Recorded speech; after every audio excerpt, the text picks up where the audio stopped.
Good morning. Welcome to Crochet Box to Rocks Chat. Tracy here.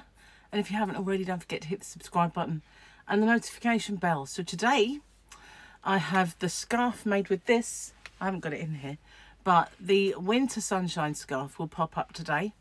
And the right-handed version and the left-handed version will pop up. And so that's what's happening today.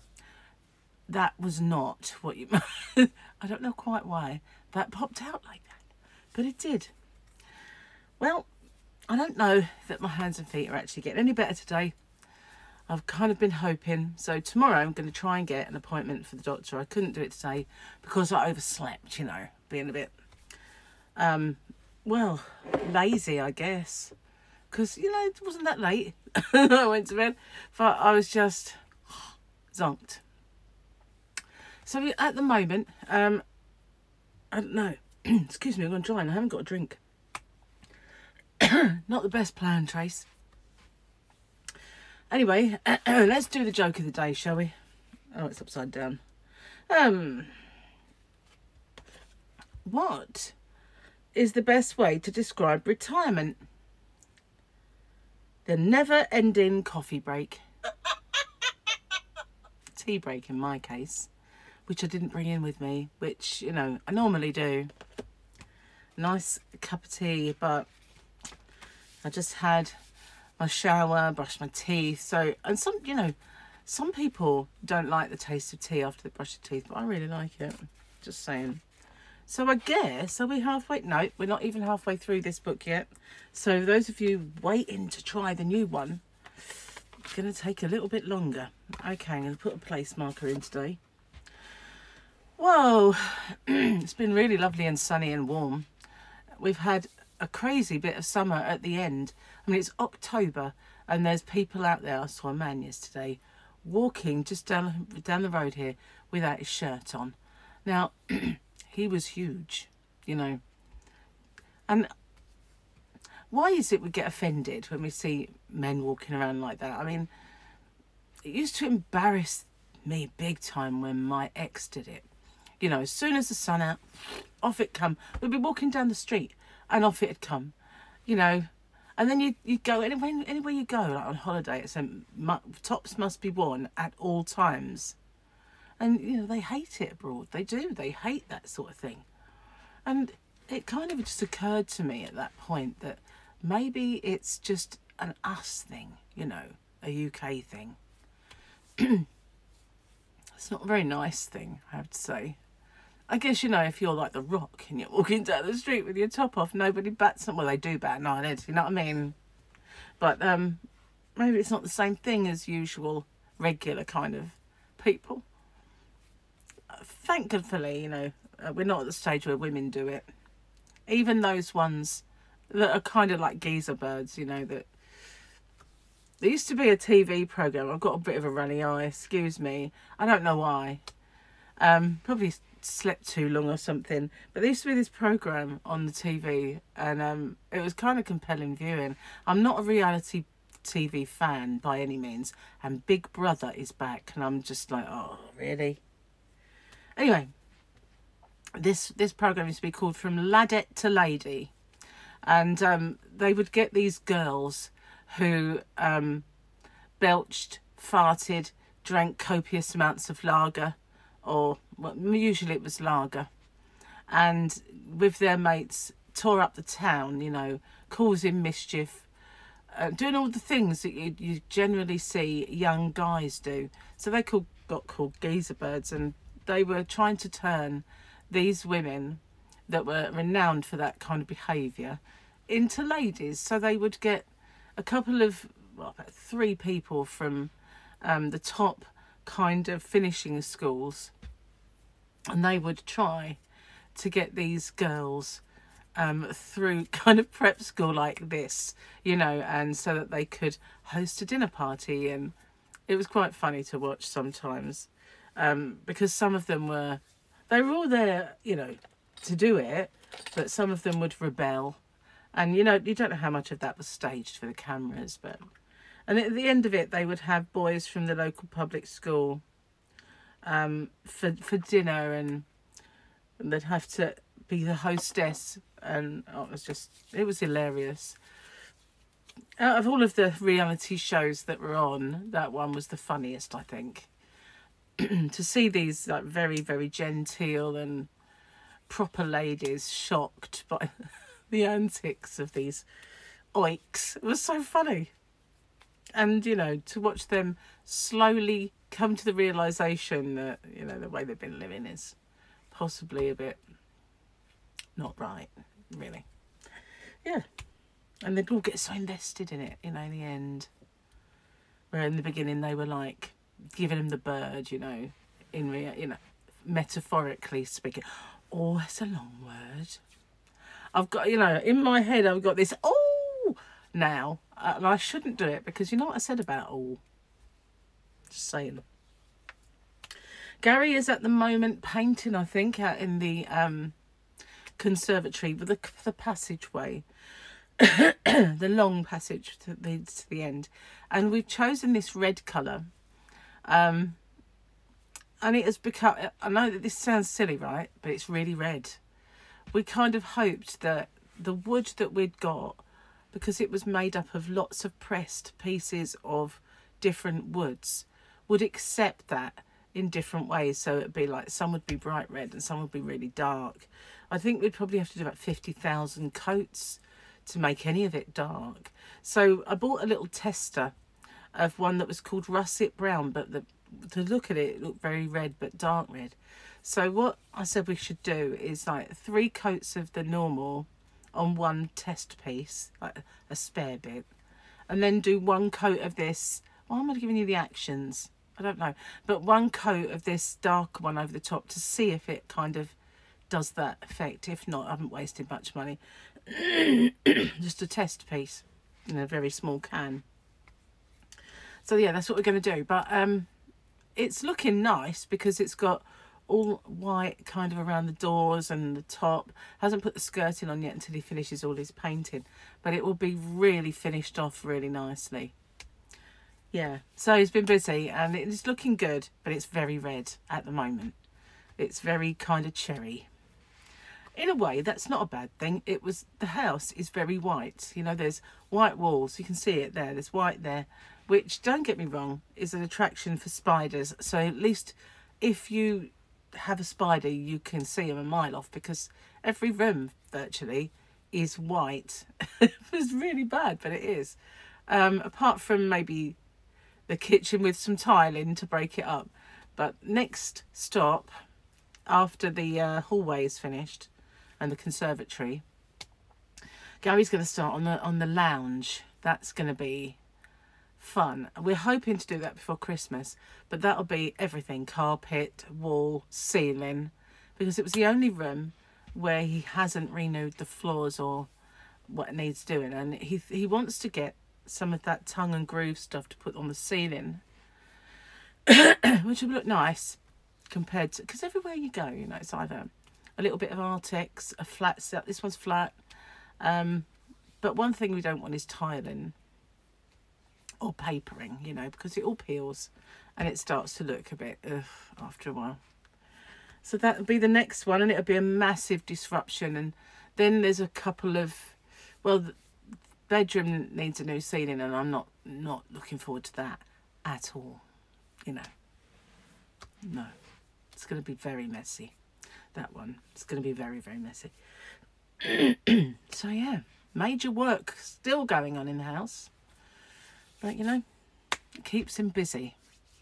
Today I've got my ex coming over because I've got to sort out his car insurance, which I need to do. I was supposed to look at it last night. I didn't. And I have to say, Gary's getting fed up with Z Nation. It's getting really, really stupid. Seriously is. You know, some of the things that they have in that show are just, I suppose they thought, you know, if we're going to be on the same kind of time as The Walking Dead, we can't just be another Walking Dead. We've got to be something different. So it's completely insane and quite crazy. But I don't know. I'm invested in it now. And I want to watch it for some reason, even though it is so bad. It's so bad that it's good, in my opinion. Gary doesn't agree, but he's reluctantly watching it. He does love a zombie, does Gary. In fact, I'd go so far as to say that he would wish that there were such things so that he could go out and shoot them. I think it's a man thing. He plays too many games, I'm sure. That's probably what it is. He once said, would you like to play this game with me? And it was like a zombie one. And I said, oh, you must be joking. I haven't got a clue what all these buttons do. So he set it up so that, and it was one of these zombies that was laying on the ground, not getting up yet. And he said, if you're really quick, just go and shoot it. So I did. And he was like, see, you can do it. I went, no, Gary, if that thing got up, I'd be dead. Truthfully, you know. And I did, this particular game, you had to get things, you know, solve little puzzles. And I did a few of those for him. But seriously, if a zombie came at me, it would have chomped me. I mean, obviously, in reality, I'd run. But I don't know what buttons to press to make myself run. So this wouldn't work. I would have kind of panicked at that point. You know, Nintendo NES was my limit with games, and a Game Boy, you know, playing Tetris on the Game Boy, playing columns on the Game Gear, and Mario World and McDonald's World Land, I think it was McDonald's Land, on the NES. That's where my talents in the gaming world lie. And beyond that, they ceased to exist. That was the end of me in gaming. Apart from Wordle. I still do Wordle. I used to do Words with Friends, but I kind of, every now and then throughout my Words of Friends, I would just forget to do it and then I'd lose them all. And I'd have like 100% record because I'm not bad at Words with Friends. And then all of a sudden I'd forget them and I'd lose all the games, and then I'd get really cheesed off that I've now got not 100% record at all because I forgot to do it. And that would be me. So Wordle, I've got 100% record on, and I want to keep it that way. So, you know, try and do it every day. Because if you don't do it every day, you still get your 100% record, but you don't have your stats rolling on. And a few things have come along, like new phones, for instance, or phones crashing and then coming back, which have had to reset me. And so on this particular run, I have 100% record and I don't want to lose it. And if you're not quick enough to do the game that day, then it resets it. And you still got 100%, but not that run. And that annoys me a little bit. Oh, I'm rather warm. Yeah, so that's me today. That is it. That is all she wrote for me.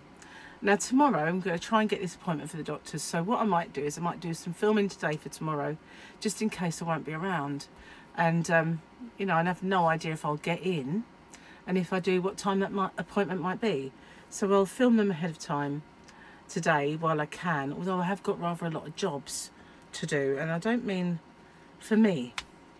I've got 2 jobs to do for Gary and 1 to do for Steve. So yeah, that's pretty much my afternoon. Yeah. And we had a takeaway last night. We were going to eat the beef, but neither of us wanted to cook. After we went to B&Q, that's a big DIY store, and we got some more of the colour. Because this thing is that mixed up, you know, you can get a stain, you can mix your colour in. That's what we got. Massive queue appeared behind us. I'm telling you what, they weren't very happy. But it's not our fault that the woman didn't know where all the stuff was. We knew what we wanted. It just took her ages and ages to find the right stuff, and it became a bit embarrassing. And you know, they all hated us, where it's like our fault, but it wasn't. It was just that she didn't know where it was. So yeah, we went there and we had lots and lots of little chores to do, and well, that was it really. The whole afternoon stroke evening was sewn up with that. So by the time we got home, nobody wanted to actually cook. So we had an Indian, but we were very good. So all we had was tikka bites, and we both really loved those. Whenever we had, you know, before we were dieting, whenever we'd have an Indian, we would have a little pot of tikka bites, and you get about 6, sometimes 5 if they're huge, but pieces of chicken, that are coated in tikka, and I don't know, they've probably got yogurt, which isn't brilliant, but it's not the worst thing you can have. So we get those, and they're really lovely. They're not hot, they're just spicy, but they're not hot. So we got a couple of those each, and one chic kebab, which looks like a poo. It really does. But it doesn't taste like one. It's really, really nice. Have no idea what's in it, carb wise, but we only had one portion of it, so it wasn't like massive or anything. And then we had that with salad, and it was really, really nice. And we both got a little bit left over because, well, ordered too much of it really. But you know, the last time we had one, I had an Indian mixed grill, and it was way sour. I think they're putting too much lime in it, and I think there's a little piece to put when you order, little notes, and I might put go easy on the lime on mine. Just next time, see what happens. But Gary said we can do this once a fortnight, and I said yeah, we'll see how it affects us, and then we can always do that, you know, because we had kebab last time. They're not the healthiest thing in the world, but at least that is, you know, that's really just bites of chicken, no bone. Just, I don't know about the chic. I said to Gary, chic, it should be called, rhymes with grit kebab, because that's what they look like. But they're not what they are lummy. In fact, I enjoyed that a lot, you know. Just saying, only at one. Anyway, I'm going to get off and upload this. I know it's not the most enthralling and action-packed of rocks chats, but I'm quite conscious of the fact that my time might run out before my ex arrives, and I don't really want to be doing this and when he gets here, because, you know, I never know what time he'll come and all that stuff. I think I'm quite safe at the moment that he might be at work, but I think he finishes around 10:30, so I need to get a crack in. And I got up really late, being a bit tardy this morning, but you know, it was nice. Gary finally, he said to me, like, I know, Jane, I've come back again. He always says, why is it you never wake me up with tea anymore? I'm like, because you always wake up before me, and so you bring me tea in. Don't you notice that when you bring it in, I'm actually still asleep? I can't make you tea, can I, when I'm asleep? And he said, well, you used to. I went, yeah, occasionally I used to wake up before you, but at the moment he's been setting his alarm or waking up early so we can go play a game first. I said, well, you know, you're beating me to it every time. But even so, even if you didn't, it'd still be beating me to it, because I'm really laying in lately. I need to start setting an alarm and going to bed a little earlier, maybe. I don't know. Anyway, bye for now. See you on the next one. Watch out for the tutorial coming up today. Bye for now.